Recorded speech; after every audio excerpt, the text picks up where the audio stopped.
बड़ी खबर, Pathankot air base पर बड़ा हमला। जी हां, बड़ी खबर, पठानकोट एयर बेस पर हमला और भारी गोलीबारी की खबर सामने आ रही है।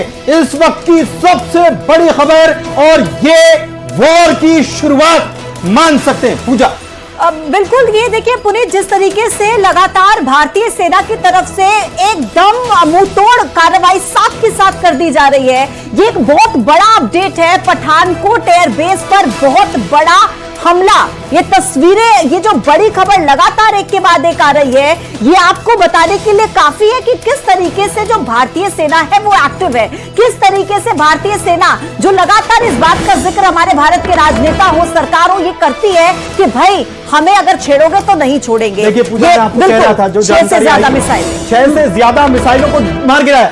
S-400 सिस्टम जिसको एक्टिव किया गया और उसने काम करना शुरू कर दिया। 6 से ज्यादा मिसाइल रॉकेट जो छोड़े गए थे, 8 से ज्यादा मिसाइल। देखिए अब ये इसकी पुष्टि हो गई है, यह आंकड़ा बढ़ गया है। 8 से ज्यादा मिसाइलों को मार गिराया है, इसको हवा में ही ध्वस्त कर दिया है। और ये अटैक जो किया गया है, पठानकोट एयरबेस को टारगेट किया गया, जम्मू एयरपोर्ट को टारगेट किया गया, वहां पर रॉकेट से हमला होना, इसके अलावा सैन्य कॉलोनी जो है वहां पर अटैक होना, ये पूरी तरीके से ऐसा लग रहा है कि पाकिस्तान अब मरने के लिए तैयार हो। बिल्कुल, मरने के लिए ही तो लड़ाई शुरू करते हैं ना पुनीत। इस बात का जिक्र तो हम करते ही हैं कि मरने के लिए लड़ना शुरू करते हैं, लेकिन इनके बयानों में और इनकी करनी में कितना डिफरेंस नजर आता है। जैसे कि आज जो प्रेस ब्रीफिंग हुई थी, उसमें विक्रम मिस्री ने भी कहा था कि भाई ये कहते कुछ है, करते कुछ है, और पाकिस्तान का तो जन्म ही झूठ के साथ हुआ था। ये कहते हैं कि हम कुछ करेंगे नहीं अगर हमें कुछ नहीं किया जाएगा, और फिर तस्वीरें आती हैं कि स्ट्राइक करने की कोशिश करते हैं।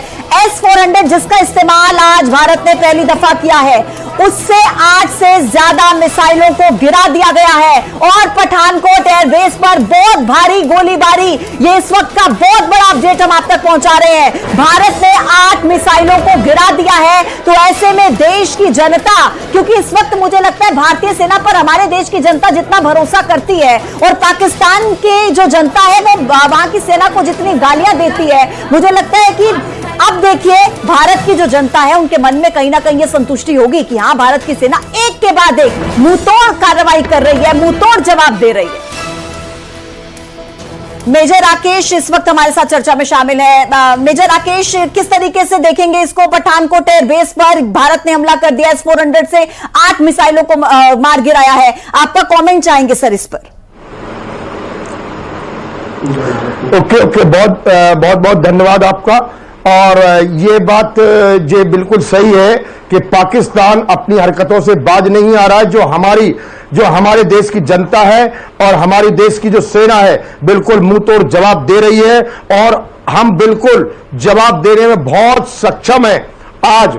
इसलिए हमारे को ये जरूरी है, अगर पाकिस्तान युद्ध चाहता है, क्योंकि भारत ने कभी युद्ध नहीं चाहा, लेकिन अगर पाकिस्तान युद्ध चाह रहा है अपनी गलती करने के बावजूद भी, तो हम उसका जवाब देना, हमारी सेना मुंहतोड़ जवाब देना जानती है, और हम सक्षम हैं, और हम लोगों को इतना कॉन्फिडेंस है। और आज देश की जनता पूरी की पूरी आज सरकार और अपने ये सेना के साथ खड़ी है।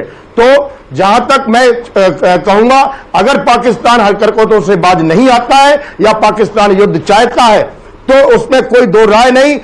हमारी सेना भी सक्षम है और हमारी सरकारें भी बिल्कुल मजबूत है, और हमारी देश की जनता आज सेना के साथ में है। सर, क्या युद्ध की शुरुआत हो चुकी है, ये मान लिया जाए? अगर पाकिस्तान ने या वो कर दिया है तो बिल्कुल युद्ध की शुरुआत ही मानेंगे हम। और इसमें बड़ी खबर, कई ड्रोन पाकिस्तान के मार गिराए। भारत ने पाकिस्तान के हमले को नाकाम किया है, और पठानकोट एयरबेस पर भी बड़ा हमला बोला गया है, और S-400 सिस्टम जो एक्टिव हुआ, पाकिस्तान के हमले को नाकाम उसने किया है। कई सारे पाकिस्तानी ड्रोन जो हैं वो गिरा दिए गए हैं। बेहद बड़ी खबर इस वक्त आपको बता रहे हैं, और ये युद्ध की शुरुआत ही मानी जा सकती है, क्योंकि रिहायशी इलाकों पर भी अगर टारगेट किया जा रहा है तो इसे कैसे देखा जाए, मेजर साहब से समझना होगा। बिल्कुल, क्योंकि आम लोगों को टारगेट कर रहा है। हाँ। एक खबर कुपवाड़ा से भी निकलकर सामने आ रही कि वहां पर भी गोलीबारी हो रही, ऐसी खबर भी आ रही। और भारतीय सेना ने तो फिर भी मानवता दिखाई, ना इनके आर्मी कैंप्स को निशाना बनाया, ना इनके सिविलियन इंस्टॉलेशंस को निशाना बनाया, लेकिन बावजूद इसके कि आम लोगों पर हमला करते हैं। सर, आपका कमेंट चाहेंगे इस पर, क्या इलाज है इस पाकिस्तान का?